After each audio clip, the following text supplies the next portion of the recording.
पटना में आज एक अनोखी शादी हुई, अर्जक विवाह हुआ।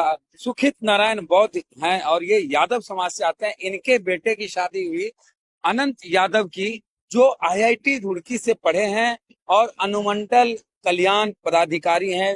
अभी अभी अर्जक विवाह उनका हुआ है। लड़की का नाम, जो दुल्हन है, दुल्हन का नाम शिखा रंजन है, वो भी पंचायती राज पदाधिकारी है, प्रखंड पंचायती राज पदाधिकारी। तो यानी दोनों पदाधिकारी हैं, दोनों बीपीएससी से दोनों का चयन हुआ और दोनों ने आदर्श विवाह किया, अर्जक विवाह किया। मैं शिखा रंजन श्री कुमारी संजू यादव एवं श्री शशि रंजन यादव मैं श्री श्री इंजीनियर अनंत कुमार को अपने पति के रूप में स्वीकार करता हूँ। हमारा समाज इस बिहार राज्य का सबसे बड़ा आबादी के तौर पे समाज है। हमने उन्हें भी एक संदेश देने का कोशिश किया है कि आप इस पद्धति को अपनाइए, अपने पैसे और समय दोनों बचाइए और एक सुखी वैवाहिक जीवन की ओर अपना कदम बढ़ाइए। हम लोग ओबीसी से आते हैं तो हमने पढ़ा भी है कि किस तरीके से हमें प्रताड़ित किया जाता था हर जगह पे। हमें जहां जमीन पे भी बैठने का अधिकार नहीं दिया जाता था, जहां हमें सार्वजनिक कुएं से पानी पीने तक का अधिकार नहीं था, वो बाबा साहब भीमराव अंबेडकर ने हमें दिया। आज अगर हम लोग यहाँ पे पहुंचे हैं तो उनकी आवाज की वजह से पहुंचे हैं। उन्होंने संविधान को सबके लिए दिया, सिर्फ ऐसा नहीं कि कोई अपर कास्ट होगा या कोई लोअर कास्ट होगा, सबके लिए उन्होंने समान अधिकार दिया है। ये सब अधिकार मिला सिर्फ और सिर्फ बाबा साहब की वजह से।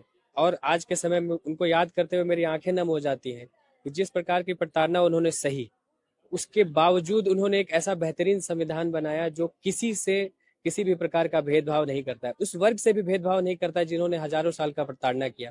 उस वर्ग के साथ भी अगर आज कुछ गलत होता है तो उनको भी आखिरकार उन्हीं बाबा साहब के संविधान के शरण में आना पड़ता है, जिनको इतने सालों तक उन्हीं लोगों ने प्रताड़ित किया था। तो ऐसे महामानव को मेरा कोटि कोटि प्रणाम है। एक लड़की के रूप में मैंने ये हमेशा समझा कि पढ़ाई बहुत जरूरी है। पढ़ाई सिर्फ जॉब के लिए नहीं, एक सामाजिक अवेयरनेस के लिए होती है कि आप अपना अधिकार पहचान पाते हैं। आपके लिए क्या सही है, क्या गलत है, ये आपके लिए कोई और नहीं सोचेगा, ये आप खुद सोच पाइएगा, अपने फैसले आप खुद ले पाइएगा। समाज के सामने आपकी एक अलग पहचान होगी, आप किसी और के नाम से नहीं जाने जाइएगा। तो लड़की के लिए आज की पढ़ाई बहुत जरूरी है, बहुत ज्यादा ही जरूरी है। हम दोनों बीपीएससी से चयनित पदाधिकारी हैं, हमने संविधान को पढ़ा है। मैं मैडम के बिहाफ से ये कह रहा हूँ कि मैं उनका बहुत बहुत धन्यवाद करता हूँ कि वो इस पद्धति के लिए मानी, और अपने सास ससुर का भी बहुत ज्यादा धन्यवाद करता हूँ कि वो भी इस पद्धति के लिए माने। ये दोनों माता पिता ने अरेंज किया हमारा विवाह, ठीक है। हम दोनों वैसे एक ही बैच के हैं पदाधिकारी, 67वें बैच के हैं।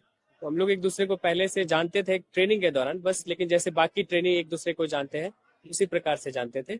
ये विवाह पूर्णतः माता पिता के द्वारा आयोजित किया गया।